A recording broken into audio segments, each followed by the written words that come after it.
Hey everyone, and welcome back to the channel. Today, we're diving into something truly special, a setup that I like to call the ultimate hybrid media command center. This isn't just about watching movies or listening to music. We're bridging the gap between today's digital world and the warm analog feel of the 1970s and 80s. With this system, I can capture, record, and preserve pretty much any piece of media from any era onto any format I want. The heart of the digital side of things is this beast, an HPZ 800 workstation. This isn't your average computer. It's a powerhouse that handles all the heavy lifting. Inside, there's a capture card. This little piece of magic takes the signal from all my vintage gear and feeds it directly into the PC.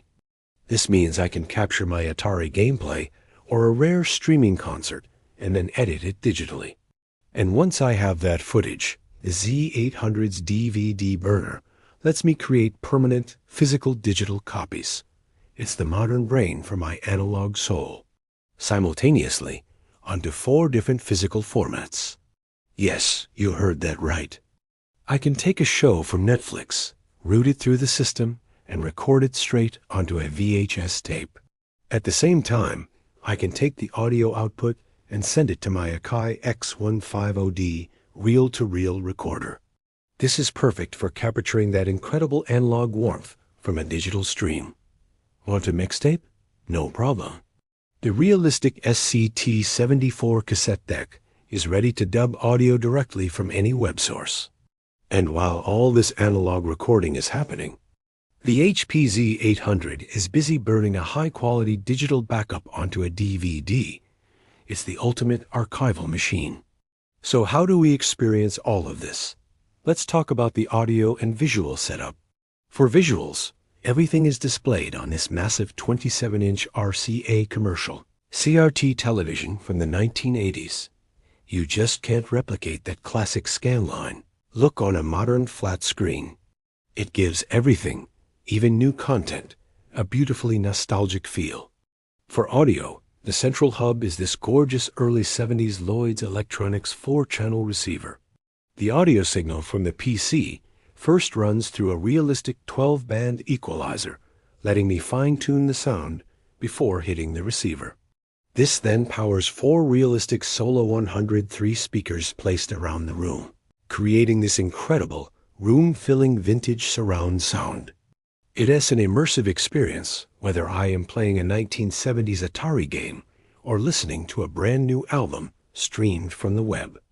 You might be wondering, why go through all this trouble? Well, there are some huge advantages. First, zero latency. When I play my Atari 2600 on this CRT, there is absolutely no input lag, something modern TVs really struggle with. Second, and this is a big one, format freedom. I'm not locked into a subscription service. If a show is on Netflix today but gone tomorrow, it doesn't matter because I've already saved it on both VHS and DVD. I own my media. And finally, sonic customization. At 12-band EQ and the reel-to-reel deck allow me to take thin-sounding digital audio and give it that rich, punchy, warm sound of a 1970s recording studio. This is more than just a setup. It's a personal archive station where I control the media, not the streaming services.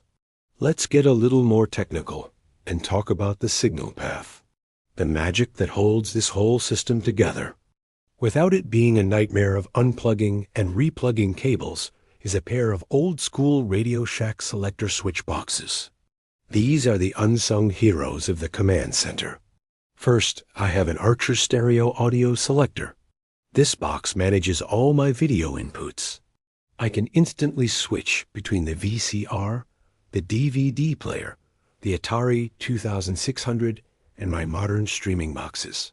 From there, the selected signal is sent out to both the CRT television for viewing and to the VCR for recording. It's simple, effective, and incredibly reliable. It's the traffic cop for all my video signals. The second switch box is a Radio Shack stereo audio selector. It allows my Lloyd's receiver to seamlessly switch between the turntable, the cassette deck, the CD player, and the main audio feed coming from the video selector. This separation of video and audio signal management is key to keeping everything organized and easy to control. It means that with just a few button presses, I can decide exactly what I want to watch and what I want to listen to and where I want to send those signals, all without ever reaching behind the rack. The answer is these little gadgets, HDMI to RCA AV adapter converters. They take the 1080p digital signal from my Roku, my on-TV streaming box, or even my HPZ 800 workstation, and they downscale it into the analog composite video format that my 1980s CRT TV and VCR can understand. These converters are the crucial handshake between the digital and analog worlds, allowing modern streaming content to be viewed and recorded on vintage hardware.